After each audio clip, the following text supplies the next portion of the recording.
We're now going to have a look at how we can create our website using a slightly different package.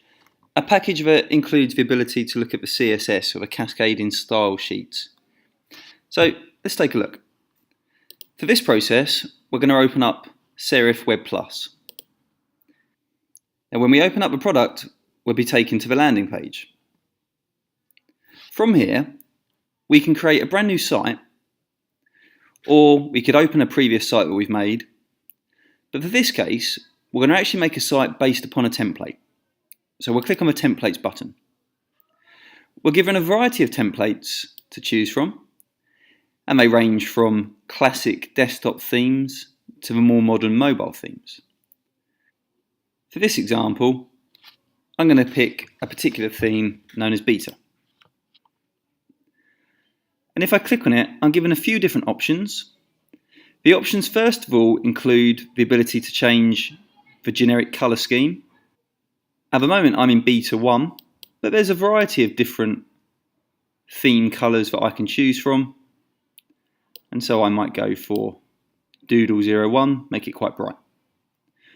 The second choice I've got are the pages that it will automatically produce for me. Now in this example, I'm only going to use 2 pages. So I'm going to take off a few of the pages that it has given me the choice to create.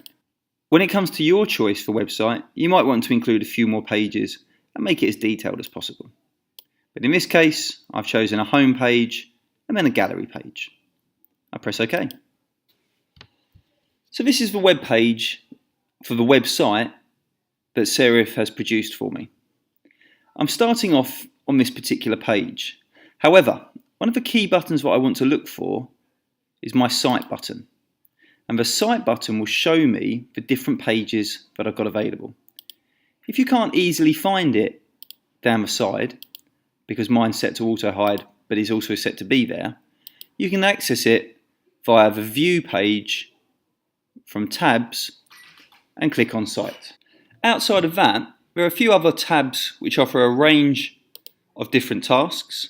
We've got a quick build site, we've got a fonts, styles, an asset site, and we've also got the ability to change the colours, swatches, lines, transparencies, the objects that we find within each page, the styles we're choosing, the whole scheme, and a variety of different other options. Now from my template, there's a few things that I want to change. Clearly, it's been given a variety of text and some pictures here for this outline of this page, and I want to change a few things to suit my own given task. I'm going to zoom in a little bit to make it nice and clear so I can see what I'm doing. Well, at the very top, I think I need to get rid of this Latin and change it to some text. So I'm going to edit on the master page, and I'm going to change this to something along the lines of pet store. I might put a little bit of text here which says welcome to the pet store, and I could put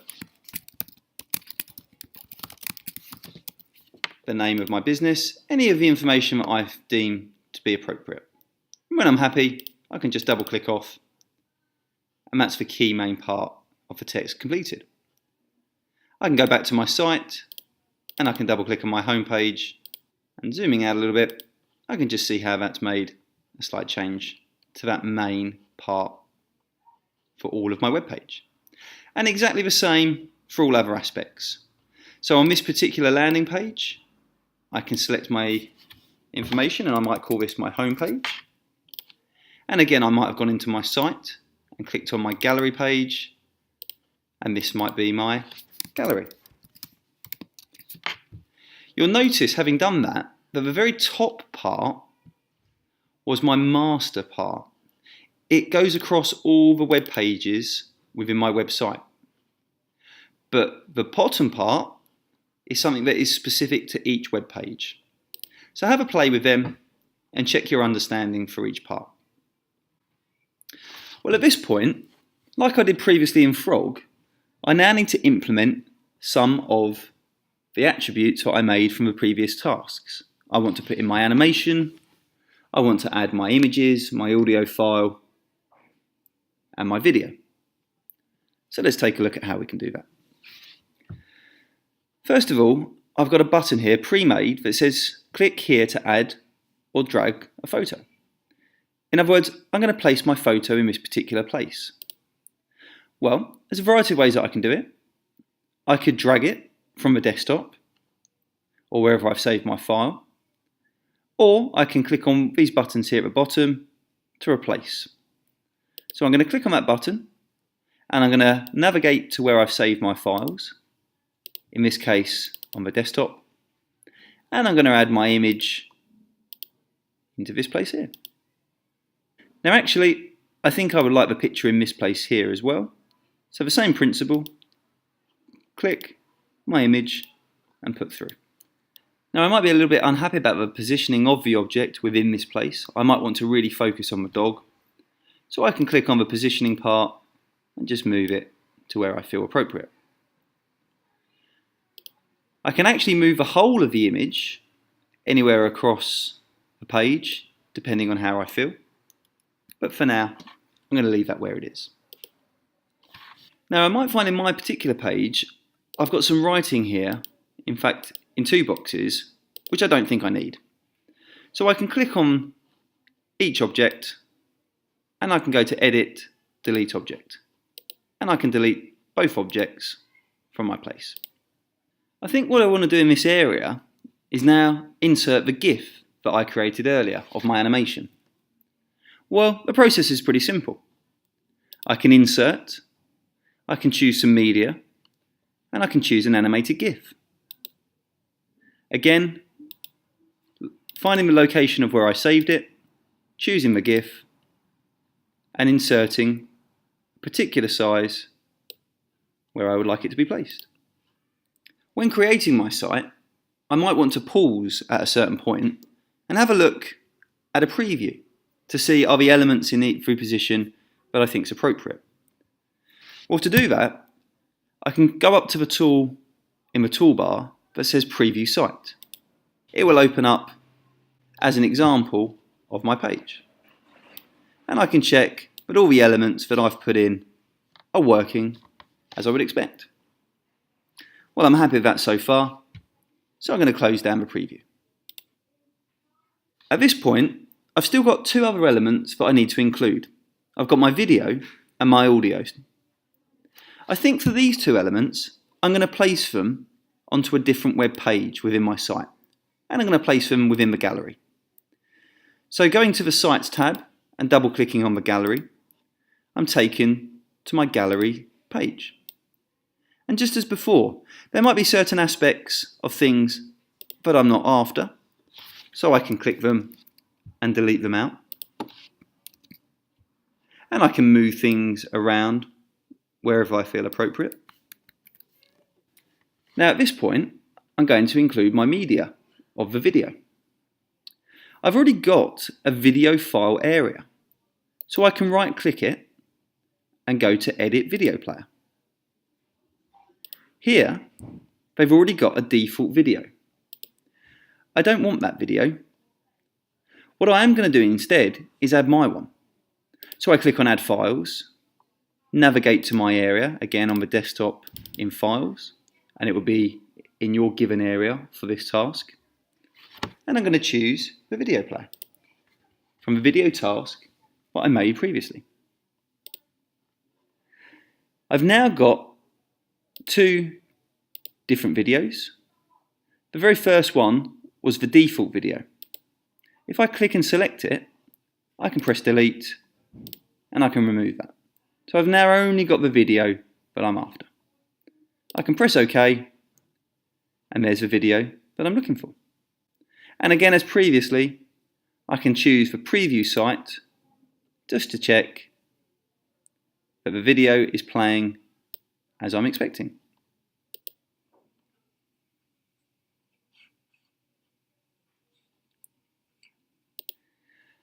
Closing the preview pane down, this isn't the only way to insert media. You can go to the Insert Media from the drop-down menu and choose either a YouTube video or a video player or the Flash or the animated GIF as we did previously. And in this example, If I chose video player and again added my given file from my location and press OK, I can then draw out where I'd like my video to go.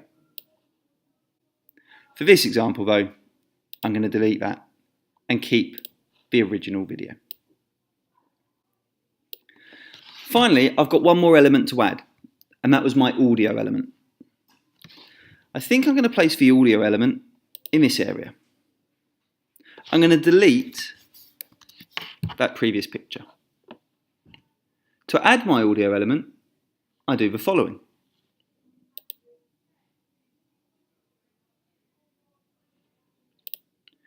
I click on to add my element, I do the following. Insert, media, sound. I'm going to browse for my sound.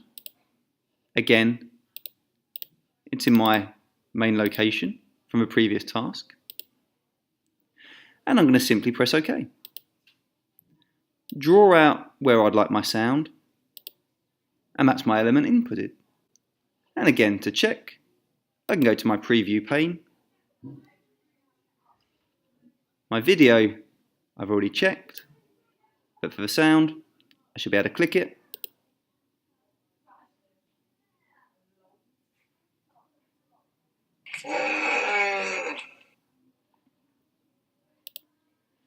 So that's the basics of creating the web pages and websites using Serif. Now, having completed that task, it's really important to stress that on your finished web page, and in fact on your finished website, we need to have a lot of content. So on my particular pages and my particular site, I've got lots of a given template.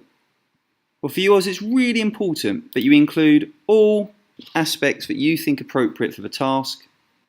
You add lots of multimedia elements, and you ensure that the whole site itself is a good example of what a website could be.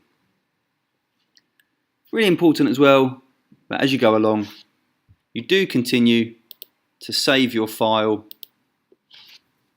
for any changes that you've done. Well, finally, it's now important that we take a look at the cascading style sheets for CSS and how this can be used to control the formatting and layout of our multimedia elements.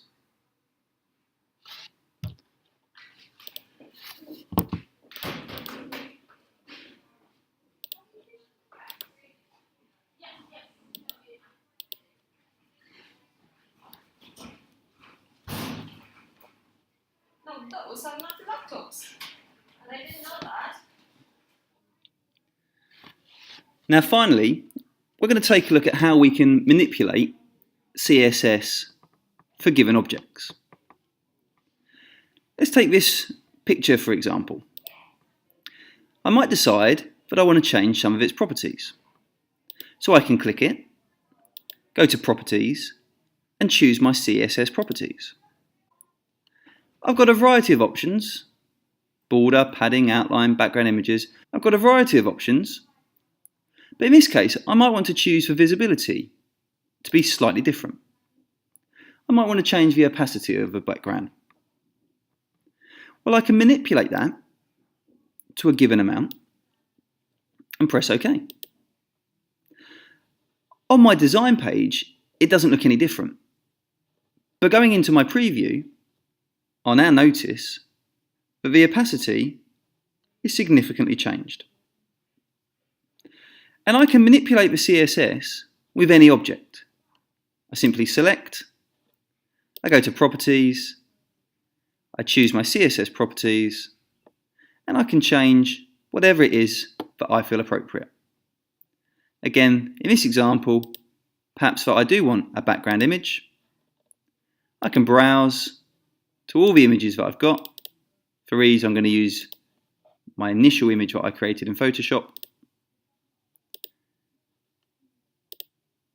And now, my particular text will have a given image sitting behind it. And that's part of the CSS control.